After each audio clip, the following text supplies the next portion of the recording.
ಏನು ಮೊನ್ನೆ ಬಸನಗೌಡ ನಮ್ಮ ನಗರ ಶಾಸಕರಾದಂಥ ಬಸನಗೌಡ ಪಾಟೀಲ್ ಯತ್ನಾಳ್ ಅವರು ನಮ್ಮ ಕೇಂದ್ರ ಸಮಿತಿಯವರು ಅವರನ್ನು ಉಚ್ಚಾಟನೆ ಮಾಡಿದ ವಿಷಯ ಗೊತ್ತಾಯಿತು.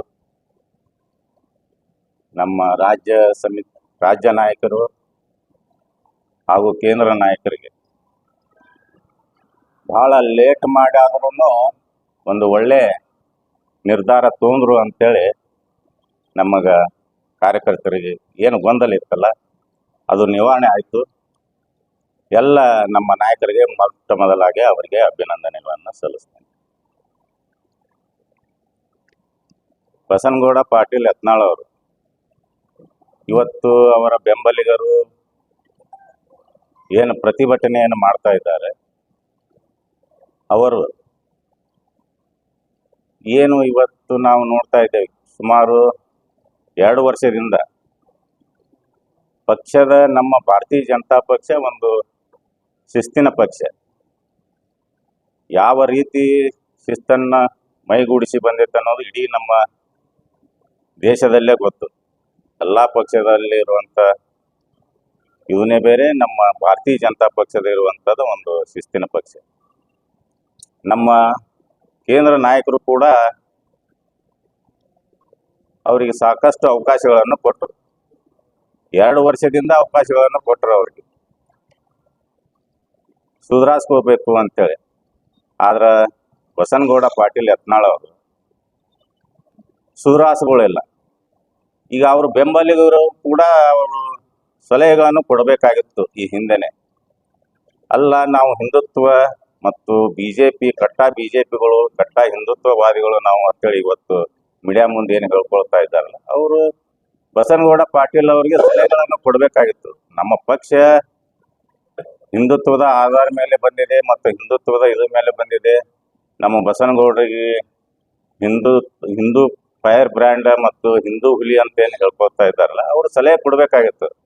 ಗೌಡ್ರ ಸ್ವಲ್ಪ ಬಾಯಿ ಮುಚ್ಕೊಂಡು ಸುಮ್ಮನಿರಿ, ಪಕ್ಷ ಡ್ಯಾಮೇಜ್ ಆಗತ್ತೈತಿ, ನಮ್ಮ ಹಿಂದುತ್ವ ಪಕ್ಷ ಡ್ಯಾಮೇಜ್ ಆಗತ್ತೈತಿ,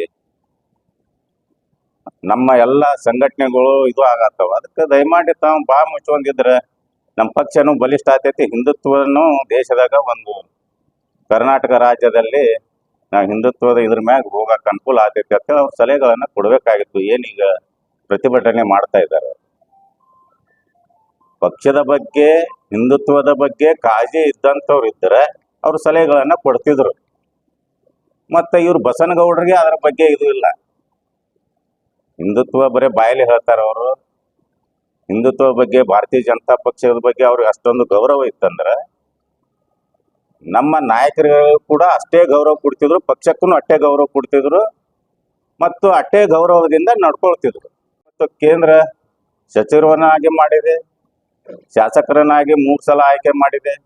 ಇದನ್ನೆಲ್ಲ ಮರೆತು ಪಕ್ಷವನ್ನು ಹಾಳು ಮಾಡುವಂಥ ಕೆಲಸವನ್ನು ಮಾಡೋದಕ್ಕೆ ತಾವು ಮಾಡೋದನ್ನು ತಾವು ಉಂಡಾರ. ಅದನ್ನು ಬೇರೆಯವರಿಗೆ, ಯಡಿಯೂರಪ್ಪನವ್ರಿಗಾಗಲಿ ವಿಜೇಂದ್ರ ಅವ್ರಿಗಾಗಲಿ ಅಥವಾ ನಮ್ಮ ಇನ್ನುಳಿದ ಯಾರೇ ಪಕ್ಷದ ಹಿರಿಯರಾಗಲಿ ಗೂಬಿ ಕೊಡಿಸುವಂಥ ಕೆಲಸ ಮಾಡಬೇಡ್ರಿ ಗೌಡ್ರೆ. ಯಾಕಂತಂದ್ರೆ ನೀವು ರಾಜ್ಯ ನಾಯಕರು, ಮಾಸ್ ಲೀಡ್ರು, ಹಿಂದೂ ಫೈರ್ ಬ್ಯಾಂಡ್ ಅದೀರಿ. ನಿಮಗೆ ಮತ್ತೆ ಮರಳಿ ತಗೋ ಅಂತೇಳಿ ಸ್ಟ್ರೈಕ್ ಮಾಡೋಕ್ಕಿಂತ ಬದಲು ನೀವು ಎಲ್ಲ ನಿಮ್ಮ ಕಾರ್ಯಕರ್ತರಿಗೆ ಹಿರಿಯರಿಗೆ ಕರೆದು ಒಂದು ಸೂಚನೆ ಕೊಡ್ರಿ. ನನ್ನ ತಾಕತ್ತು ಎಷ್ಟೈತಿ, 140 ಸೀಟ್ ಗೆಲ್ಲಿಸುವಂಥ ತಾಕತ್ತು ಐತಿ ಗೌಡ್ರಿಗೆ. ಮತ್ತೆ ಯಾಕೆ BJP ಒಳಗೆ ಹೋಗೋಣ, ನನ್ನ ಹಿಂದುತ್ವದ ಆಧಾರದ ಮೇಲೆ ನಾ ಗೆಲ್ಲಿಸಿ ತೋರಿಸ್ತೇನೆ BJP ಅವರು ಅಂತೇಳಿ ನೀವು ಕಾರ್ಯಕರ್ತರಿಗೆ ಕರೆ ಕೊಡ್ರಿ. ಪಕ್ಷ ಕಟ್ತೇನೆ ಅಂತೆಲ್ಲ ಕಟ್ರಲ್ಲ, ಮತ್ತೆ ಯಾಕೆ ಸ್ಟ್ರೈಕ್ ಮಾಡಿಸಿ ಹೊಳ್ಳಿ ಪಕ್ಷಕ್ಕೆ ಬರ್ತೇವೆ, ಪಕ್ಷಕ್ಕೆ ಹೋಗಿ ಇದನ್ನ ಮಾಡೋದು ಬೇಡ ಗೌಡ್ರೆ. ನಿಮ್ಮ ತಾಕತ್ತು ಏನೈತಲ್ಲ ತೋರಿಸ್ರಿ, ನಿಮ್ಮ ಕಾರ್ಯಕರ್ತರಿಗೆ ಕರೆದು ಹೇಳ್ರಿ, ಇಲ್ಲ ನನ್ನ ತಾಕತ್ತು ತೋರಿಸ್ಬೇಕಾಗೈತಿ BJP ಅವ್ರಿಗೆ ಮತ್ತು ಬೇರೆ ಪಕ್ಷದವ್ರಿಗೆ ಗೊತ್ತಾಗ್ತೈತಿ ನಿಮ್ಮ ತಾಕತ್ತು ಎಷ್ಟೈತಿ ಏನಿಲ್ಲ, ಅದನ್ನು ಮಾಡ್ರಿ. ಸುಮ್ಮನೆ ಅಲ್ಲಿ ಗಲಾಟೆ ಮಾಡಿಸೋದು ಯಾರಿಗ್ರೆ ನಿಮ್ಮ ಸಿರಿ ಸ್ಟಾಫ್ದವ್ರಿಗೆ ಎಲ್ಲ ಸ್ಟಾಫ್ದವ್ರಿಗೆ ಕರೆಸಿ ಸ್ಟ್ರೈಕ್ ಮಾಡಿಸೋದ್ರಿಂದ ಲಾಭ ಇಲ್ರಿ ಗೌಡ್ರೆ. ಯಾವ ಕಾರ್ಯಕರ್ತರು ನಿಮ್ಮ ಹಿಂದಿಲ್ಲ. ಏನು ನಿಮ್ಮ ಮನೆ ಸ್ವಲ್ಪ ದಿವಸದಿಂದ ಏನು ಬಂದಿದ್ರಲ್ಲ ಅವ್ರು ನಿಮ್ದಿಂದ ಹೋಗ್ಯಾರ. ಗಟ್ಟಿ ಇರುವಂಥ ಕಾರ್ಯಕರ್ತರು ಅದಾರ ಇಲ್ಲೇ, ನಿಮ್ಮಿಂದ ಹೋಗಲ್ಲ. ಮತ್ತು ಯಾವಾಗಲೂ ಗಟ್ಟಿನೇ ಅದಾರ ಅವರು, ಈಗಾದರೂ ಗಟ್ಟಿಯಾಗೇ ಉಳಿತಾರೆ.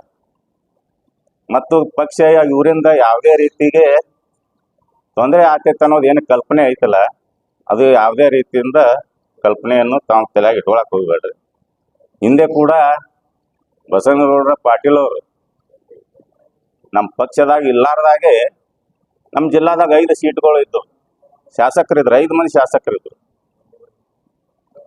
ಇವರು ಪಕ್ಷ ಒಳಗೆ ಬಂದ ಮ್ಯಾಗ ಈಗ ಇವತ್ತು ನೋಡ್ತೀರಿ ಒಬ್ಬರೇ ಅದಾರ ಇವರು. ಅಂದ್ರೆ ಇವ್ರ ತಾಕತ್ ಎಷ್ಟ ತೋರಿಸ್ಬೇಕಾಗಿತ್ತಲ್ಲ, ಹೋದ ಎಲೆಕ್ಷನ್ ಆಗಲಿ ಅಥವಾ ಅದ್ರ ಹಿಂದಿನ ಎಲೆಕ್ಷನ್ದಾಗ ತೋರಿಸ್ಬೇಕಾಗಿತ್ತು. ಅದಕ್ಕೆ ಇವ್ರದ್ದು ಪಕ್ಷಕ್ಕೆ ಏನೋ ಕೊಡುಗೆನೂ ಇಲ್ಲ, ಇವ್ರದ್ದು ಅವಶ್ಯಕತೆನೂ ಇಲ್ಲ. ಒಳ್ಳೆ ನಿರ್ಧಾರ ತಗೊಂಡಾರೆ ನಮ್ಮ ಹೈಕಮಾಂಡ್. ಅದಕ್ಕೆ ನಮ್ಮ ಹೈಕಮಾಂಡ್ ಏನು ನಿರ್ಧಾರ ತಗೋತೈತಲ್ಲ, ನಾವು ಇಡೀ ಎಲ್ಲ ಕಾರ್ಯಕರ್ತರು ಏನು ಗೊಂದಲದಾಗಿದ್ರಲ್ಲ ಎಲ್ಲರೂ ಇವತ್ತ ಒಂದು ಇಡೀ ನಮ್ಮ ಜಿಲ್ಲೆ ಆಯಿತು, ರಾಜ್ಯದ ಕಾರ್ಯಕರ್ತರಾಯಿತು, ಒಳ್ಳೆಯ ಪಕ್ಷ ಸಂಘಟನೆ ಮಾಡಿ ಬರುವಂಥ ದಿನಗಳಲ್ಲಿ ಚುನಾವಣೆಯನ್ನು ನಾವು ಎದುರಿಸಿ ಮತ್ತೆ ಸರ್ಕಾರವನ್ನು, ನಮ್ಮ ಭಾರತೀಯ ಜನತಾ ಪಕ್ಷದ ಸರ್ಕಾರ ರಚನೆ ಮಾಡ್ತೇವೆ. ಬಸನಗೌಡರ ಅವಶ್ಯಕತೆ ಪಕ್ಷಕ್ಕೂ ಇಲ್ಲ. ಮುಂದೆ ಅವರು ಏನಾದರೂ ಅವ್ರ ಕಾರ್ಯಕರ್ತರಿಗೆ ತಗೊಂಡು ತಮ್ಮ ತಾಕತ್ತನ್ನು ತೋರಿಸ್ಬೋದು ಅಂತ ಹೇಳಿ ಸಂದರ್ಭದಲ್ಲಿ ನಾನು ಹೇಳಕ್ಕೆ ಇಷ್ಟಪಡ್ತೀನಿ.